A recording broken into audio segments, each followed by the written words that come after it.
ಆನೇಕಲ್ನಲ್ಲಿ long ಮಚ್ಚುಗಳಿಂದ ಮನೆ ಮೇಲೆ attack ಮಾಡಿರುವಂತಹ ಘಟನೆ ನಡೆದಿದೆ.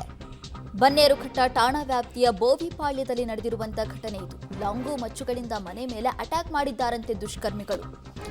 ವಿಶ್ವನಾಥ್ ರೆಡ್ಡಿ ಎಂಬುವರ ಮನೆ ಮೇಲೆ 4 ದಾಳಿ ಮಾಡಿದ್ದಾರೆನ್ನುವ ಮಾಹಿತಿ ಸಿಗ್ತಾ ಇದೆ. ಮನೆ ಬಾಗಿಲು ಓಪನ್ ಮಾಡೋದಕ್ಕೆ ನೋಡಿದ್ದಾರೆ, ಓಪನ್ ಆಗಿಲ್ಲ. ಆಗ ಕಿಟಕಿ ಗಾಜುಗಳನ್ನ ಧ್ವಂಸಗೊಳಿಸಿದ್ದಾರೆ.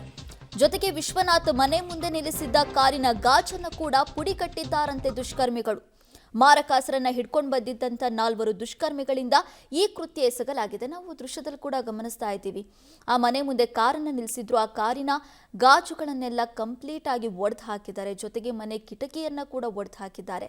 ಅಷ್ಟಕ್ಕೂ ಇವರು ಅಟ್ಯಾಕ್ ಮಾಡಿದ್ದು ಯಾಕೆ ಅನ್ನೋದ್ರ ಬಗ್ಗೆ ಇನ್ನೂ ಕೂಡ ಮಾಹಿತಿ ಸಿಕ್ಕಿಲ್ಲ. ಮಾರಕಾಸ್ತ್ರಗಳನ್ನು ಹಿಡ್ಕೊಂಡು 4 ಜನ ಬಂದಿದ್ರಂತೆ. 4 ಜನ ಬಂದವರು ಸಿಕ್ಕ ಹಾಗೆ ಮನೆ ಗಾಜನ್ನ ಜೊತೆಗೆ ಮುಂದೆ ಇದ್ದಂಥ ಕಾರ್ಗಳನ್ನೆಲ್ಲ ಜಖಂಗೊಳಿಸಿ ಹೋಗಿದ್ದಾರೆ.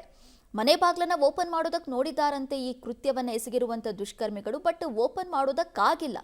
ಆಗೇನ್ ಮಾಡಿದ್ದಾರೆ, ಮನೆಯ ಕಿಟಕಿ ಕಾಚುಗಳನ್ನೆಲ್ಲ ಪುಡಿಗಟ್ಟಿದ್ದಾರೆ. ಊಟ ಮಾಡ್ತಾ ಇದ್ವಿ.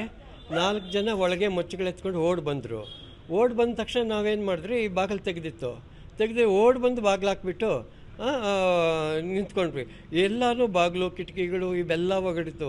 ನಾಯಿ ಬಂತು, ನಾಯಿನ ಒಂದೇ ಏಟ್ಗೆ ಹಾಕಿದ್ರು. ಆಮೇಲೆ ಕಾರು ಇದೆಲ್ಲ ಪುಡಿ ಮಾಡಿದ್ರು. ನಮ್ಗೆ ಮಾಡಲಿಲ್ಲ. ಬಾಗಿಲು ಬಂದ್ಬಿಡತ್ತೆ ಅಂತ ನಮ್ಮ ಕೈನಲ್ಲಿ ಹೋಗಿ